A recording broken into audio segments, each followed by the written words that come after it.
grande victoire. Que le Seigneur Jésus-Christ vous fasse du bien, que sa paix soit avec vous, qu'il vous élève au-delà de vos imaginations. Que tout ce qui constitue des mauvaises fondations, héritées de vos parents, et qui devient blocage dans votre vie, ou qui est en train de dicter votre trajet dans la vie, je prie que le sang de Jésus-Christ intervienne et les supprime au nom de Jésus-Christ. Bien aimé, lorsque vous lisez dans la Bible, vous verrez dans le livre de 1 Samuel, quelque chose s'est passé là-bas. Nous lisons ça là et de façon inaperçue, on ne prend pas garde. La Bible dit que avant que Samuel ne naisse, sa maman était allée devant l'autel de Dieu et il a fait un vœu à Dieu. Et dans ce vœu, Anne a déjà tracé l'avenir de l'enfant qu'elle allait avoir. Anne a déjà donné le trajet, dicté la direction de sa vie par une parole, par un vœu. Donc Anne était devenue la source, ou les paroles qu'elle a dites étaient devenues la source ou la fondation de la vie et de la destinée de Samuel. Et lorsque Samuel est né, qu'est-ce qui va se passer? Lorsque Samuel est né, nous voyons que il ne peut pas aller à autre direction que la direction qu'avait décidé sa mère. Les autres frères et sœurs de Samuel pouvaient choisir n'importe quel métier dans la vie. Choisir être avocat, être juge, choisir être des grands hommes d'affaires, choisir être ministre, président, tout. Mais leur grand frère Samuel, il peut vouloir, il peut avoir le désir, mais il ne pourra jamais réussir dedans parce que il y a une parole qui le transporte dans la vie. Parce qu'il y a une parole qui l'a gardé dans la vie. Parce qu'il y a une parole qui est devenue sa fondation. Et il ne peut aller que dans la direction de sa parole.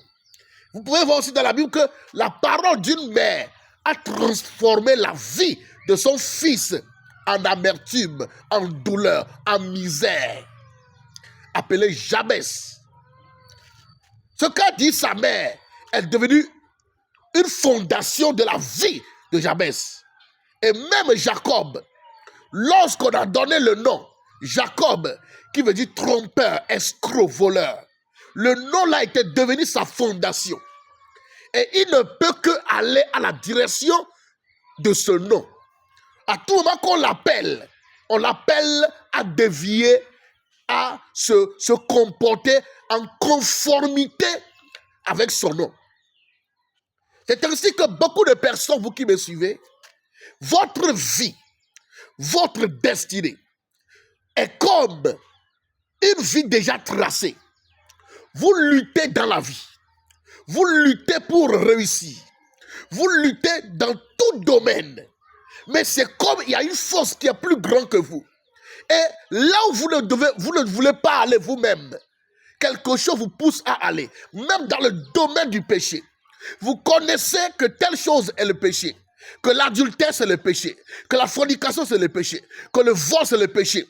Que la corruption c'est le péché. Le mensonge, la trahison c'est le péché. Mais quelque chose plus fort que vous pousse à toujours aller à commettre des choses que vous ne voulez pas. Les bonnes choses que vous voulez, vous n'arrivez pas à les faire. Mais les mauvaises choses, vous n'arrivez pas à les faire. Bien aimé, l'ennemi le plus dangereux n'est pas Satan. L'ennemi le plus dangereux n'est pas ce qui est à l'extérieur, mais c'est ce qui est en nous, dans notre sang.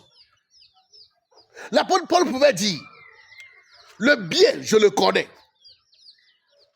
Et le bien, lorsque je veux le pratiquer, quelque chose en moi me pousse à aller faire le mal que je ne veux même pas. Qui me délivrera de ceci? Béni soit Dieu, Christ a œuvré pour nous. Donc, je suis en train de parler en disant que ton problème vient de tes origines ancestrales. Ton problème vient de l'héritage familial. Vous verrez dans la Bible que Akab a mené une vie. Akab et Jézabel ont mené une vie. Ils ont versé le sang innocent. Et Akab, Dieu a décidé de le détruire, lui et sa famille. Et Dieu voit qu'Akab a commencé à prier, a commencé à demander pardon. Et Dieu va dire à Élie, va dire à Akab, que ce que j'ai décidé là, je ne ferai pas venir ça de son vivant, mais après sa mort. Donc la chose n'est pas annulée, mais ça a une répercussion sur les enfants innocents qui ont été détruits inutilement. Bien aimé, tu n'es pas obligé de répéter les mêmes modèles de vie. Tu n'es pas obligé de continuer à porter ces mauvais fruits. Tu n'es pas obligé à être moulé dans ces moules. C'est pourquoi je prie pour toi, parce que ton sang est le problème. Lorsque un avion fait crash, la première des choses que cherchent les scientifiques ou les gens, ce sont la boîte noire. La boîte noire détient toutes les informations du début, du décollage, de tout le trajet jusqu'à l'atterrissage ou bien le crash. Et lorsque on prend la boîte noire, on peut détecter quelle était la cause. Et lorsque vous voyez une famille à terre, vous voyez tout un village à terre, toute une famille à terre, allez voir quel était l'impact ou bien la fondation inscrite dans leur sang. Parce que la vie que tu mènes aujourd'hui, tu deviendras demain aussi l'ancêtre de quelqu'un. Tu es en train de léguer aux générations futures une vie que tu mènes aujourd'hui. Comme la même chose, on nous a légué. Nous avons hérité aussi d'autres parents. Et c'est très dangereux.